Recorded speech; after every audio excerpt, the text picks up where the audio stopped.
বাবার অস্থি হাতে নিয়ে মায়ের সঙ্গে নীরবে হেঁটে চলেছে রাহুলের ছোট্ট ছেলে। মনে হচ্ছে যেন কিছুই বুঝে উঠতে পারছে না সে। চুপচাপ নিশ্চুপ হয়ে গেছে। চারপাশে সবকিছু যেন তার কাছে অচেনা। বাবার অস্থি শক্ত করে ধরে মায়ের পাশে পাশে ছুটে চলেছে সে। একটি শিশু যার চোখে এখনো পুরো বাস্তবতা ধরা পড়েনি, কিন্তু তবুও গভীর এক শূন্যতা যেন তাকে ঘিরে রেখেছে।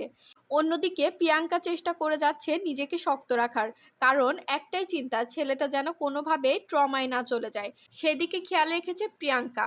চোখে ছিল না কোনো জল, যেন ছেলে তার চোখে জল দেখে ভেঙে না পড়ে। সোমবার বিকেলে বাবা শেষকৃত্য সম্পূর্ণ করে।